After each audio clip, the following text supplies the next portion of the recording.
Happy Monday. It is August 11th, and going on, we're starting in Nehemiah now. So for the Old Testament, we'll be in Nehemiah 1:1 through 3:14. And it says, these are the memoirs of Nehemiah, the son of Hakaliah. In the late autumn, in the month of Kislev, in the 20th year of King Artaxerxes' reign, I was at the fortress of Susa. Hananiah, one of my brothers, came to visit me with some other men who had just arrived from Judah.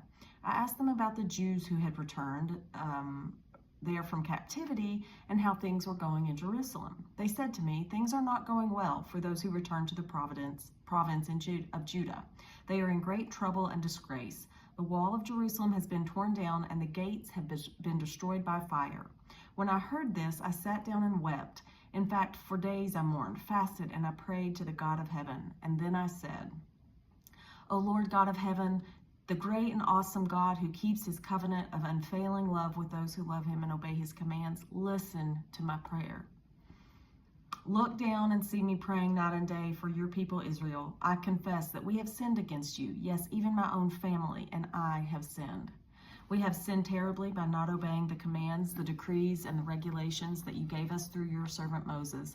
Please remember what you told your servant Moses. If you are unfaithful to me, I will scatter you among the nations. But if you return to me and obey my commands and live by them, then even if you are exiled to the ends of the earth, I will bring you back to the place that I have chosen for my name to be honored. The people you rescued by your great power and strong hand are your servants. O Lord, please hear my prayer. Listen to the prayers of those who delight in honoring you. Please grant me success today by making the king favorable to me. Put it in his heart to be kind to me. In those days, I was the king's cupbearer. Early the following spring, in the month of Nisan, during the 20th year of King Artaxerxes' reign, I was serving the king his wine. I had never before appeared sad in his presence. So the king asked me, why are you looking so sad? You don't look sick to me. You must be deeply troubled. And then I was terrified, but I replied, long live the king. How can I not be sad? For the city where my ancestors are buried is in ruins, and the gates have been destroyed by fire. The king asked, well, how can I help you? With a prayer to the God of heaven, I replied, if it pleases the king, and if you are pleased with me, your servant, send me to Judah to rebuild the city where my ancestors are buried. The king, with the queen sitting right next to him, asked, how long will you be gone? When will you return? And I told him how long I would be gone, and the king agreed to my request. I also said to the king, if it pleases the king, let me have letters addressed to the governors of the province west of the Euphrates River, instructing them to let me travel safely through the territories on my way to Judah. And please give me a letter addressed to Asaph, the manager of the king's forest, instructing him to give me timber. I will need it to make beams for the gates of the temple fortress, for the city walls, and for the house for myself. And the king granted me these requests because the gracious hand of God was on me. When I came to the governors of the province west of the Euphrates River, I delivered the king's letters to them. The king, I should add, had sent along army officers and horsemen to protect me. But when Sanballat, the Horonite, and Tobiah, the Ammonite official, heard of my arrival, they were displeased. They were very displeased that someone had come to help the people of Israel. So I arrived in Jerusalem 3 days later. I skipped out during the night, taking only the few others with me. I had not told anyone about the plans God had put in my heart for Jerusalem. We took no pack animals with us except the donkey I was riding. After dark, I went through the valley gate, past the jackal's well, and over to the dung gate to inspect the broken walls and the burned gates. Then I went to the fountain gate and to the king's pool, but my donkey couldn't get through the rubble. So though it was still dark, I went up to the Kidron Valley, instead inspecting the wall before I turned back and entered through the valley gate.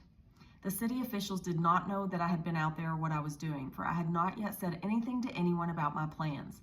I had not yet spoken to the Jewish leaders, the priests, the nobles, the officials, or anyone else in the administration. But now I said to them, you know very well what trouble we are in. Jerusalem lies in ruins, and its gates have been destroyed by fire. Let us rebuild the walls of Jerusalem and end this disgrace. And then I told them about how the gracious hand of God had been on me in my conversation with the king.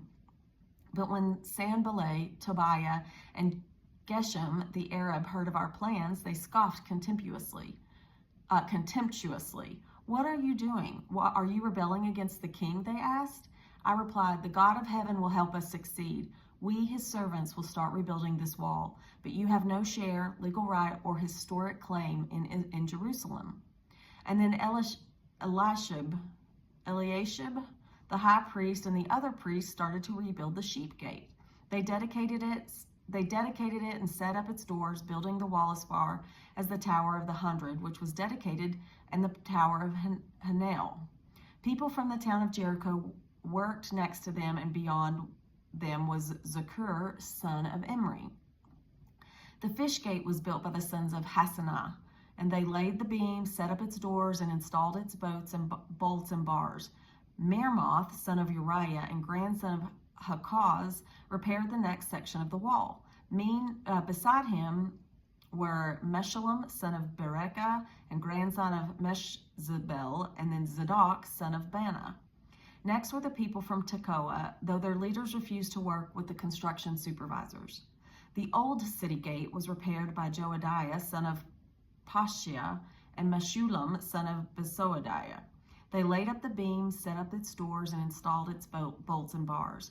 Next to them were Meliath from Gibeon, Jadon from Meronoth, people from Gibeon, people from Mizpah, and the headquarters of the governor of the province west of the Euphrates River.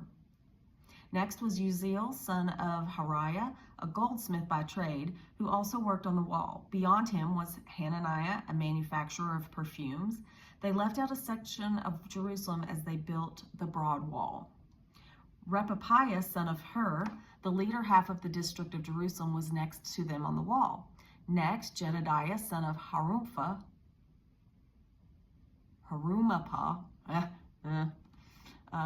and next to him, next Jedediah, son of Harumapah, repaired the wall across from his own house, and next to him was Hattush, son of Hashabniah. Then came Malchijah, son of Haram, and Hushaba, son of Pahath Moab, who repaired another section of the wall and the Tower of the Ovens. Shallum, son of Halohesh, and his daughters repaired the next section. He was the leader of the other half of the district of Jerusalem. The valley gate was repaired by the people from Zanoah, led by Hanun, and they set up its doors and installed its bolts and bars. They also repaired the 1,500 feet of the wall of the dung gate. The dung gate was repaired by Malchijah, son of Rechab, the leader of the Beth Hakerem district. He rebuilt it and set up its doors and installed its bolts and bars. If you got that. All right, well, that's it for the Old Testament today. For the New, it's 1 Corinthians 7, 1 through 24. Now, regarding the questions you Corinthians ask in your letter, yes, it is good to abstain from sexual relations. But because there is so much sexual immorality, each man should have his own wife, and each woman should have her own husband. The husband should fulfill his wife's sexual needs, and the wife should fulfill her husband's needs. The wife gives authority over her body to her husband, and the husband gives authority over his body to his wife.